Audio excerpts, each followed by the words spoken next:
In this video, you're going to learn how much cash you can save on taxes simply by working remotely from abroad.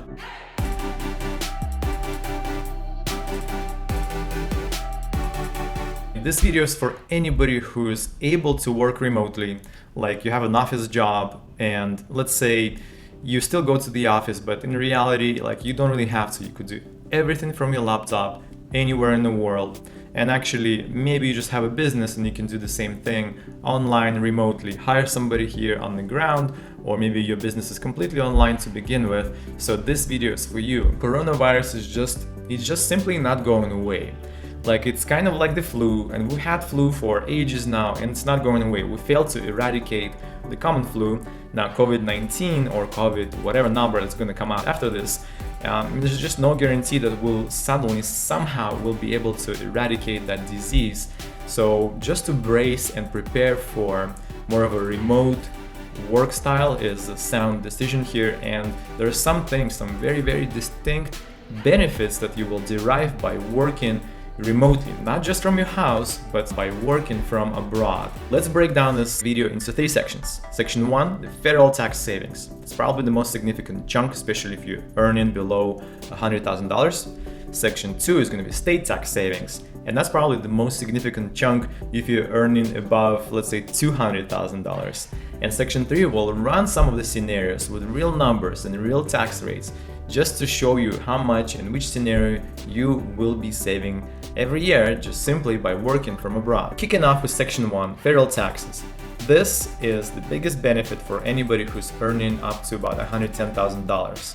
In fact, the rule for 2021 states that your income will be excluded up to $108,700. By the way, just to get all of the other doubts and questions aside, this is totally legit. It's legal. There's nothing to worry about. It's the federal law that gives you a break from paying taxes while in fact you're no longer living in the United States. It doesn't have to be a calendar year from January 1st to December 31st. It's not like that. It's the 12 months period.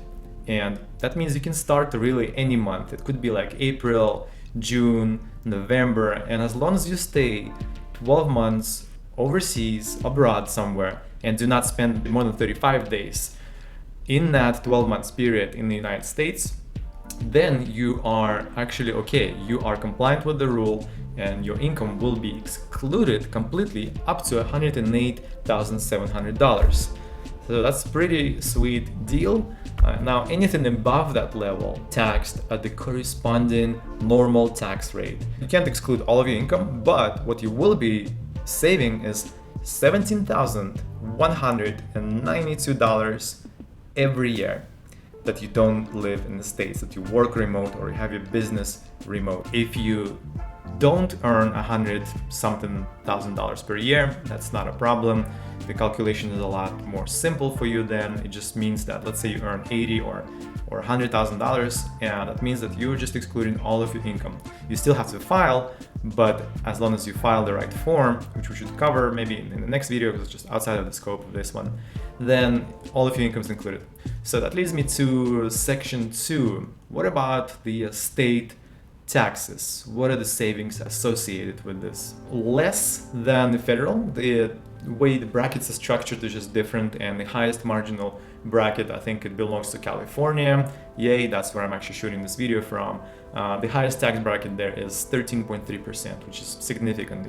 Throw it on the top of the federal highest tax bracket. If you're a high income earner, let's say you're making $500,000 or more per year, you'll probably be paying about over 50% all in all, right?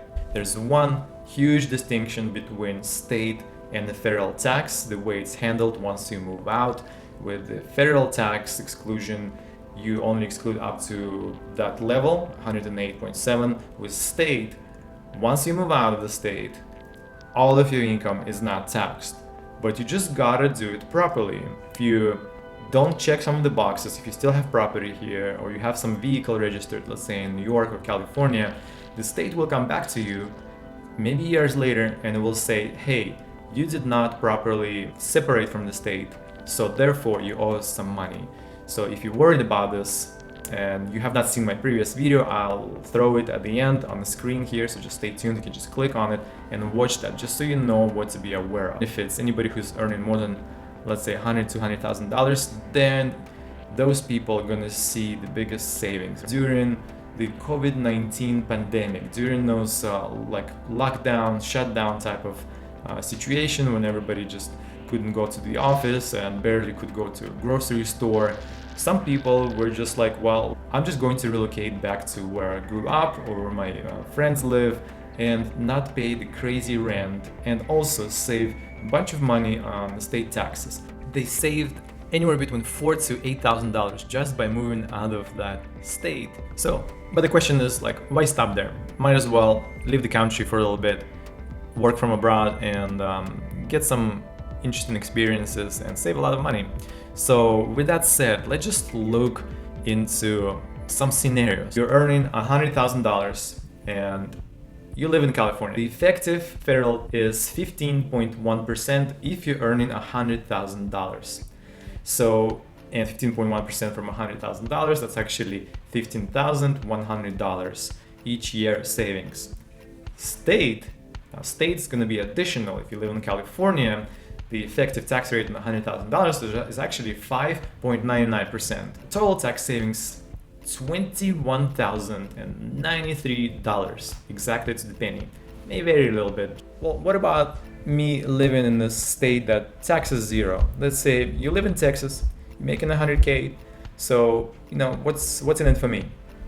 Then the federal is staying the same, right? Because federal is just the same tax rate, doesn't matter which state you're living in, and it's 15.1%. It comes down to $15,100.